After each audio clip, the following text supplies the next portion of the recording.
बहुत समय पहले की बात है। एक गांव में दो बहनें रहा करती थीं। एक का नाम भोली और दूसरी का नाम मोली था। कहने पर तो वह दोनों सगी बहनें तो थीं, पर उनके व्यवहार में रात दिन का अंतर था। भोली और मोली के परिवार वाले भी उन दोनों बहनों में भेदभाव करते थे। भोली दिखने में बहुत ज्यादा सुंदर थी, इसलिए घर वालों ने उसे सिर पर चढ़ाव रखा था। वहीं दूसरी ओर मोली का रंग काला था, इसलिए सभी उससे बुरा व्यवहार करते थे।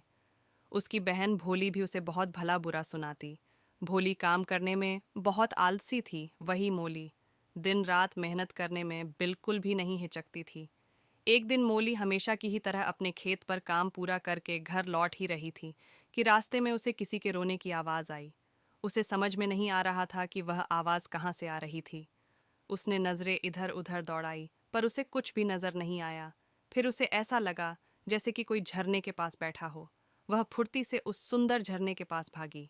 वहां पहुंचने पर उसने देखा कि एक खूबसूरत हंस घायल हुआ पड़ा था।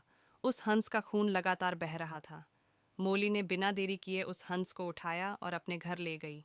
उसने कई दिनों तक उस हंस की पूरे तन मन से सेवा की। मोली के उचित देखभाल से वह हंस पूर्ण रूप से स्वस्थ हो गया। हंस मोली के सेवा भाव से बहुत प्रसन्न हुआ। अब हंस अपने घर दोबारा जाना चाहता था। जाने से पहले उसने मोली को एक मोती की माला पहना दी। उसने मोली से कहा कि इस माला को मेरा आशीर्वाद समझना। और फिर वह हंस वहां से उड़ गया। मोती की माला पहनने के थोड़ी ही देर बाद मोली बहुत ज्यादा सुंदर हो गई और घर में खूब सारा धन भी हो गया।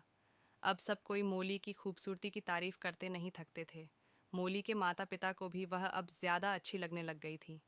यह बात भोली को बिल्कुल भी पसंद नहीं आ रही थी। उसे यकीन नहीं हो रहा था कि अचानक मोली इतनी ज़्यादा सुंदर कैसे हो गई। उसे मोली से ईर्ष्या होने लगी। उसने मोली से अपनी सुंदरता और धन का राज पूछा, तो उसने भोली को सारी कहानी बता दी। अब भोली को पता चल चुका था कि मोली की खूबसूरती का राज क्या था।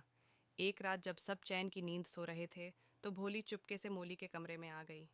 वह धीरे से मोली के पास पहुंची और मोली के गले से वह माला खोलने लगी। काफी मशक्कत के बाद वह मोती की माला पाने में सफल हुई। जैसे ही भोली ने वह माला पहनी, वह और भी बदसूरत हो गई और वह सुंदर माला एक काले सांप में बदल गई। सांप देखते ही भोली जोर से चिल्लाई। उसकी चीख सुनकर मोली की नींद टूट गई। मोली ने देखा कि उसकी बहन खतरे में थी। उसने सांप से हाथ जोड़कर विनती की, वह उसकी बहन को छोड़ दे। सांप ने कहा कि वह भोली को छोड़ तो देगा, पर उसकी एक शर्त है। शर्त के अनुसार सांप ने यह मांग की कि भोली अपनी बहन मोली से माफी मांगे और वादा करे कि वह हमेशा एक अच्छी इंसान बनकर रहेगी। भोली ने ऐसा ही किया। माफी मांगते ही वह सांप दोबारा मोती की माला में तब्दील हो गया। उस दिन से वह दोनों बहनें आपस में प्रेम के साथ रहने लगीं। इस कहानी से हमें यह सीख मिलती है कि हमें कभी भी लालच नहीं करना चाहिए। लालच एक बुरी बला होती है।